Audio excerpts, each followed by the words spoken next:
Et si il existait une bible du développement personnel, un code de conduite qui te montre exactement comment passer d'un sous-homme à un homme supérieur? Si ce livre existait, quels seraient les 7 péchés capitaux, les 7 erreurs à ne surtout pas commettre? Le premier péché serait sûrement de planifier avant d'agir. Et je sais ce que tu es en train de penser. Mais Mathieu, tous les youtubeurs de développement personnel m'ont dit qu'en 2024, le seul moyen de réussir, c'était de planifier mes objectifs. Oui, sauf que tu ne mérites pas d'avoir un plan. J'en ai déjà parlé dans ma newsletter, d'ailleurs le lien est en description, mais il y a une partie que tout le monde rate dans l'équation. Élaborer un plan qui te garantisse de réussir ne serait-ce qu'à 40%, ça suppose que tu aies rassemblé toutes les connaissances nécessaires pour élaborer un tel plan. Et comme disait James Marcus Bach, le début d'un voyage est le pire moment pour planifier, c'est le moment de la plus grande ignorance. Lorsque tu t'éduques par toi-même et que tu rentres dans ce qui s'appelle le développement personnel, même si j'aime pas trop ce terme, mais ça, ce sera pour une autre vidéo, tu progresseras plus vite en apprenant de tes expériences, de tes échecs comme de tes victoires, plutôt qu'en concevant le plan parfait. Parce que le plan parfait, il n'adviendra jamais. Et ça, tu le sais déjà au fond de toi. Si tu lis des livres, si tu fais des recherches, si tu payes des formations en ligne, si tu ne vas pas approcher cette fille qui te plaît, ce n'est pas parce que tu n'es pas prêt, c'est parce que tu as peur. Tu as peur de passer à l'action. Tu as peur des conséquences négatives de cette action, conséquences qui sont largement exagérées. Et lire des livres ou regarder une vidéo comme celle-ci, c'est déjà mieux que 90% de la population, je ne dis pas le contraire. La plupart des gens se contentent de se noyer dans leurs distractions pour éviter d'avoir à penser à ce qu'ils devraient faire. Mais le plus tu attends, le plus tu planifies, le plus ce sera difficile de passer à l'action. Parce que tu laisses ton cerveau la liberté d'élaborer sur l'inconnu. Rappelle-toi lorsque tu étais enfant et que tu croyais voir des gens dans ta chambre alors que c'était juste une pile de linge sur ta chaise. Eh bien ça, c'est ce qui se passe lorsque tu laisses ton cerveau interpréter l'inconnu. Tu engendres ce qui s'appelle un monstre mental. Et pendant que tu nourris ce monstre mental, quelqu'un d'autre qui n'a pas tout ton savoir progresse plus vite que toi. Il sort avec la fille que tu planifiais d'approcher, il exploite une opportunité que tu as ratée. Et oui, il est sûrement pas aussi intelligent que toi, mais il a quelque chose qu'aucun livre ne pourra t'enseigner, l'expérience. Maintenant, je ne dis pas qu'il faut vivre au jour le jour, même lorsque tu commences ton voyage, tu as besoin d'un minimum de direction. Mais tu dois résister à la tentation du plan. Ne deviens pas un architecte qui construit des cathédrales dans sa tête. À la place, deviens un explorateur, soit un navigateur qui explore un océan d'opportunités. Et c'est seulement une fois que tu auras pêché quelques poissons que tu pourras commencer à lire des livres sur comment en pêcher plus. En attendant, accumule le plus d'expérience possible. Le deuxième péché est d'arrêter d'apprendre. La deuxième erreur, c'est l'envers de la première. Comme je l'ai dit, la plupart des gens passent leur temps à se divertir pour éviter d'avoir à penser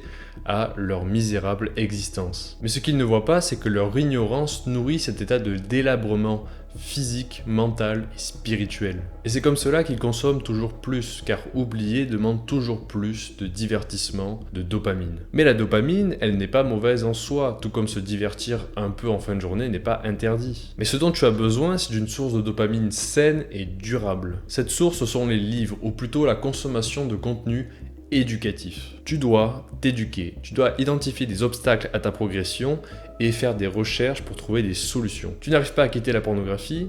Renseigne-toi sur le fonctionnement d'une addiction. Tu procrastines? Lis des livres sur la productivité. Tu n'es pas une machine, tu as besoin de te détendre et tu auras forcément des moments de faiblesse. La procrastination, c'est quelque chose de naturel et d'inévitable. Même Léonard de Vinci procrastinait. Et aujourd'hui, nous n'avons jamais autant procrastiné parce que nous n'avons jamais eu autant de temps libre. Mais tu peux exploiter ce temps libre pour t'améliorer, pour t'éduquer, plutôt que de t'abrutir. L'une des plus grandes erreurs que peuvent commettre les gens dans leur vingtaine est qu'ils arrêtent d'apprendre une fois qu'ils sont sortis du système éducatif. Ils confondent fin des études et fin de l'éducation. Et c'est comme cela qu'on se retrouve avec des adultes de 40 ans qui se comportent comme des enfants capricieux, qui ne prennent jamais responsabilité sur leur propre vie. Ils ont arrêté d'étendre leur esprit, de grandir. Et la vérité, c'est que la véritable éducation, elle commence précisément lorsque tu sors du système éducatif. C'est le moment où tu commences à naviguer dans le monde et à penser par toi-même. C'est le moment où tu peux enfin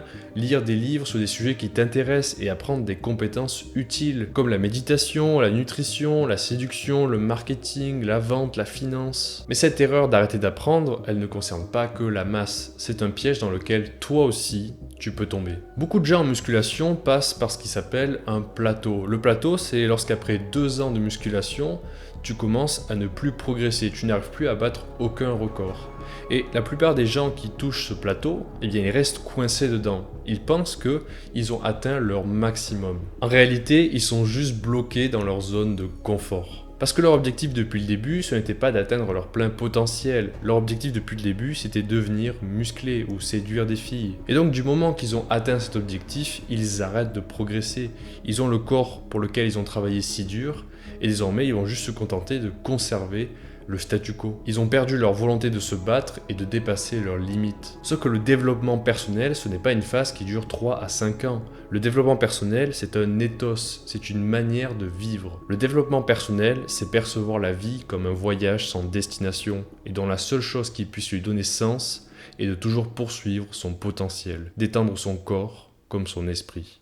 Le troisième péché, c'est de rater plus de 3 jours. On ne le répétera jamais assez, les habitudes sont à la base de toute réussite. Elles constituent ta routine, entretiennent ta discipline et t'assurent une croissance exponentielle. Sauf que le problème avec les habitudes, c'est que plus elles sont bonnes pour toi, plus elles seront difficiles à prendre.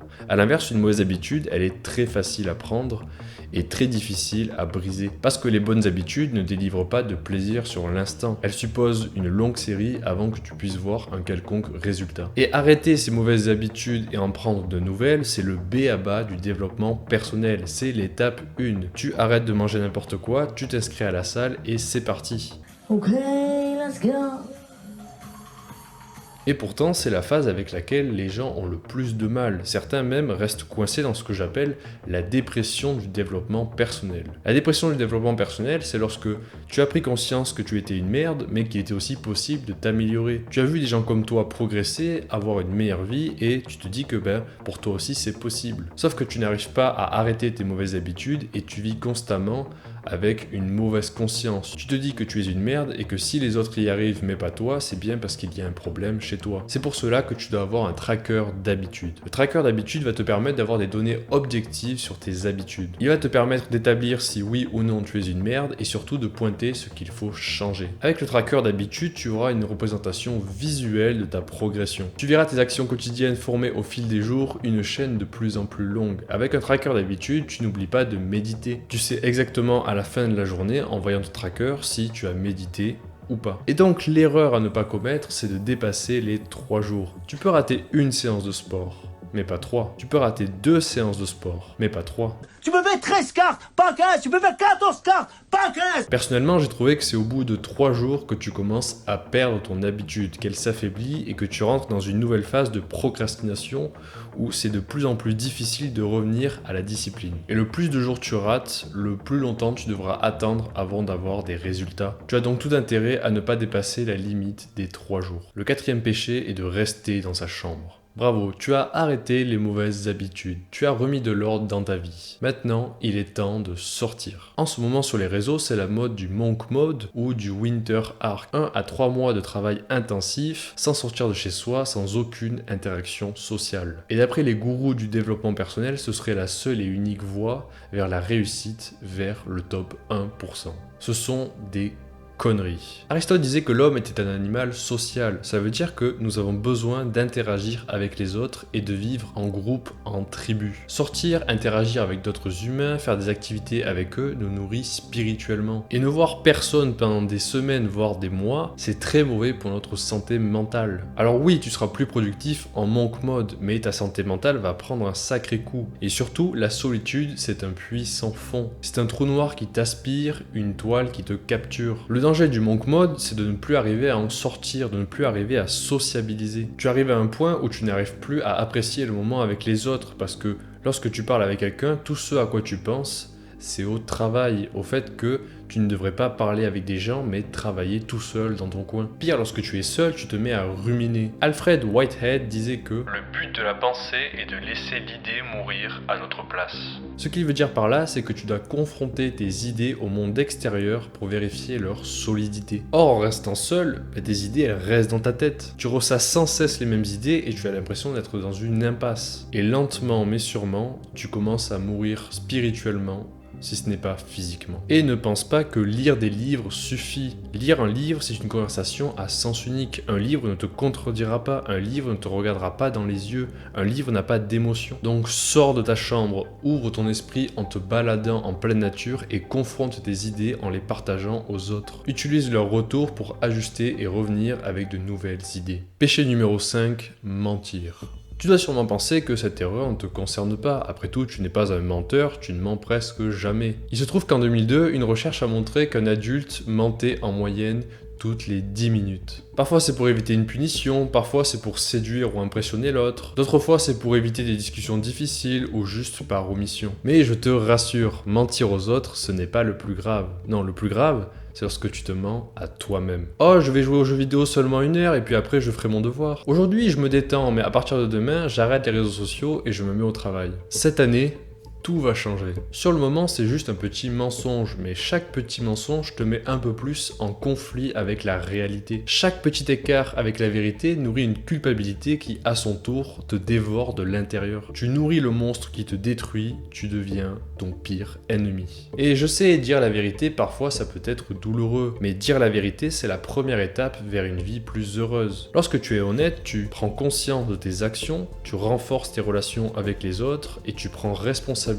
sur tes actes et leurs conséquences. Tu n'es pas parfait, mais la bonne nouvelle, c'est que tu n'as pas besoin de l'être. Tu crois peut-être que les autres te rejetteront si tu es honnête, ou qu'ils t'exploiteront si tu montres des faiblesses. En réalité, en faisant preuve d'honnêteté, les autres vont se rapprocher de toi, parce qu'ils vont s'identifier à toi. C'est ce que le professeur Anna Lembke appelle l'honnêteté radicale, et c'est ce principe que j'essaye de suivre du mieux possible au quotidien. Depuis le début de cette chaîne, j'ai toujours tenu à ne jamais mentir, à être le plus authentique possible, quitte à aborder des sujets difficiles et à montrer mes faiblesses. Je me disais qu'à chaque fois que je disais la vérité, je contribuais à orienter le monde vers une meilleure trajectoire. Et je pense sincèrement que cette honnêteté radicale est responsable de la plupart de mes victoires, notamment sur l'addiction à la pornographie. Je t'ai montré mes défis quotidiens, mes moments difficiles, comme mes moments de pur bonheur. Et si pendant longtemps je me suis senti extrêmement vulnérable au point de ne pas lire les commentaires en dessous de mes vidéos, aujourd'hui je suis en paix avec moi-même. Je n'ai rien à cacher, je ne joue pas un personnage, je suis moi-même. Dire la vérité, ce n'est pas toujours facile et honnêtement, il m'arrive encore parfois de mentir. Mais la vérité, ce n'est pas un état de fait. La vérité, c'est un idéal à poursuivre. Si le concept d'honnêteté radicale t'intéresse, j'ai fait toute une vidéo sur le sujet, ainsi qu'un résumé du livre d'Anna Lembke.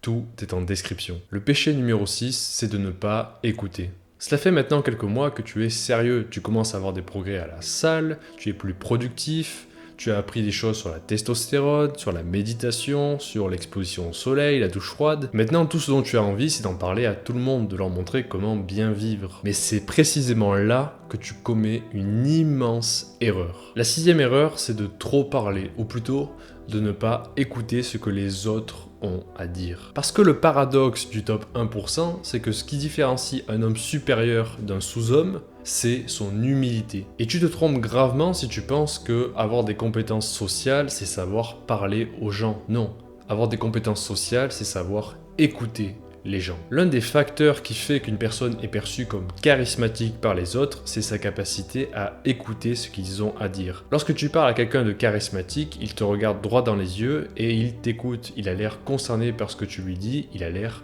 présent. Alors que nous sommes tous connectés les uns aux autres, nous n'avons jamais eu une intelligence sociale aussi médiocre. Chacun ne pense qu'à soi et même lorsqu'on prétend écouter l'autre, on attend en réalité que son tour pour parler de sa propre expérience. L'avantage, c'est qu'aujourd'hui, il n'a jamais été aussi facile d'être charismatique et intelligent socialement. Tout ce que tu as à faire, c'est écouter et poser des questions. Parce que savoir se mettre à la place de l'autre, c'est le secret de la sociabilité.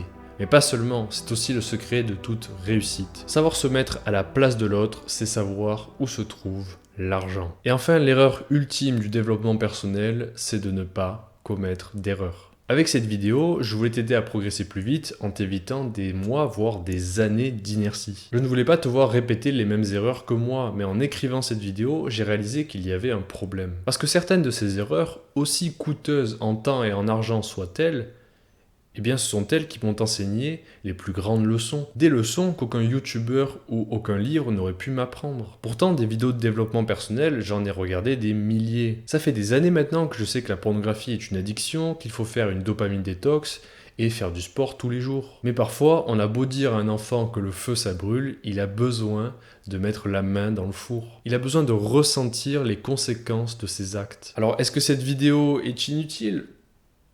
Non, mais ne la regarde pas dans l'espoir d'éviter tous les pièges. Faire des erreurs, cela fait partie du voyage. Un héros qui réussit tout, c'est chiant et irréaliste. A l'inverse, les histoires les plus passionnantes, ce sont les histoires où le héros rencontre des obstacles, passe près de la mort et apprend de ses erreurs. Dans cette vidéo, je t'ai donné les 7 erreurs à ne surtout pas commettre et je pense sincèrement que tu as tout intérêt à les éviter. Mais n'essaie pas d'éviter l'échec, ne deviens pas un perfectionniste. Accueille l'erreur si elle advient parce que généralement, elle est riche en enseignements. Et on en revient toujours à la première erreur. Une action imparfaite vaudra toujours plus que 1000 idées. Ne reporte pas le moment d'agir par peur de l'échec, parce que l'échec, que tu agisses ou non, il viendra tôt ou tard te chercher. Vois les erreurs comme des informations précieuses, des indications d'où tu dois aller et de ce que tu dois faire. Parce que fondamentalement, toute erreur porte le même message. Essaie encore, mais différemment. Et si actuellement tu te sens perdu ou bloqué dans ton développement personnel, si tu n'arrives pas